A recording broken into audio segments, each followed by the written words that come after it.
Well, hello everybody. Today we are down at the beautiful Brighton bathing boxes here in Melbourne town. It's suddenly winter. I think it's 14 degrees today and it's just been raining. Today I wanted to talk about a very interesting and exciting, I'm going to call it revolution. It's more than an evolution in the camera industry, and that is the Sony A9.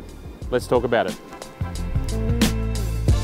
I'm going to talk about a couple of things. I'm going to talk about where the A9 came from, and I just want to touch on some of the tentpole issues, because there's a ton of specs. We don't need to talk about all those, just the most critical ones, the game changers. So where did the A9 come from? Well, it came from here. This is the A7. This came out a couple of years ago, because Sony have been releasing so fast. I purchased this camera.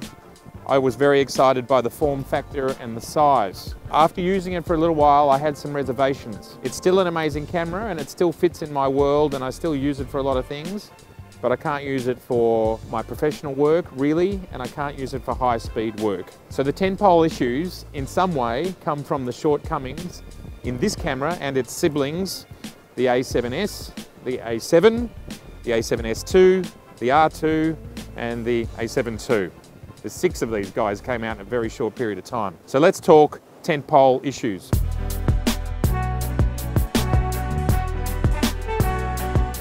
So what are the tentpole issues with the A9 that makes it more than an evolution? It makes it a revolution. I'm not quite sure yet whether I think it's a good revolution.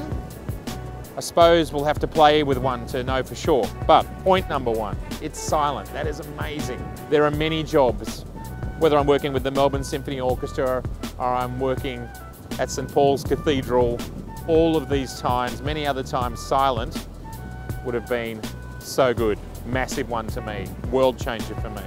Perhaps the biggest one. 20 frames a second. I'm not a sports shooter. It is pretty amazing. 1/32,000th of a second shutter speed.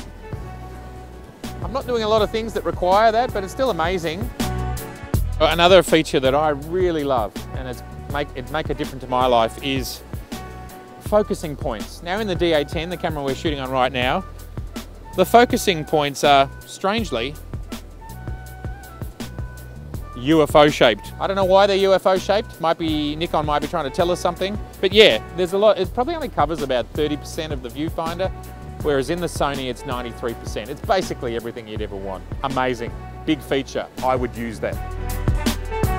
They have managed to double the battery capacity from, I don't know, 250 shots to 500 shots or something like that.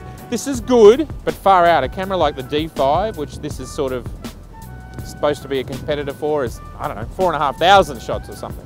The D810, I can get anywhere between 1,000 and 2,000. It depends on a few different things. So 500's okay. It's good. Look, I don't think that at the end of the day, carrying around a few extra batteries, they're tiny batteries, is a deal breaker. What is the big paradigm shift? How is all of this happening? What are some of the reasons that are making all of this work? Well, this camera doesn't have a mirror in it anymore.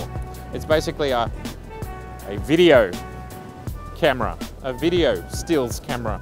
And you know, this idea is being toyed with and played with in various different versions and options. But Sony are the first company to kind of go, we're going to try and make it as pro as possible. So what does it all mean? Canon and Nikon still, when it comes to sports and high speed and focusing in the dark and ergonomics and a whole lot of points, they have still managed to stay in that pro space and be ahead enough. What I'm worried about for Nikon and Canon is that this camera is bridging a lot of the issues that we've had. I don't think it's bridging all of the issues. I think ergonomically the camera is still small, so it'd be interesting to see what it feels like in the hand. Batteries are still an issue, but on every other front, almost every other front, this camera is ahead. Now, is this camera for me? Not really. One thing that I haven't talked about is megapixels, and the A9 right now has 24. It's not really what I need in my world for big prints and so on. One thing I am 100% confident of, though, is just like the A7, then came the S and the R. And one was lower megapixels with super high ISO, and the other was high megapixels. I'm very confident we will see within the next 3 to 6 months an A9R, maybe an A9S. And then I'll be very interested.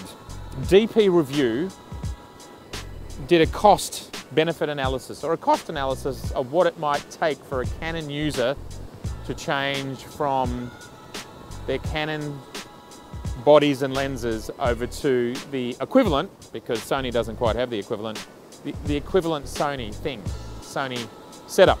And in US dollars, it was, I think it was something like $12,000 if you sold everything and bought everything new. Is it that good? Is it that much of a game changer? If you've got the Pro Canon gear and you want to go over to the Pro Sony gear, I don't think so, not quite yet. Maybe the version 2s. That works for the Canons because you still get your aperture and your focusing with the Canon lenses. For Nikon users, we get nothing. It's 100% manual. We can attach our lenses, but no autofocus, no aperture control. I think we will have this conversation again when the A9R comes out. Then it's going to start to become difficult. I do think that'll be beyond 32 megapixels. I do think it will have the same focusing areas. I don't mind if it doesn't shoot quite so fast. It's going to be a very interesting proposition, which it means Nikon, talking to you, whatever the D820 is going to be, it needs to be halfway to whatever the A9R is going to be. Otherwise, there's trouble looming. All right, see you next time. I'm running. There's froth.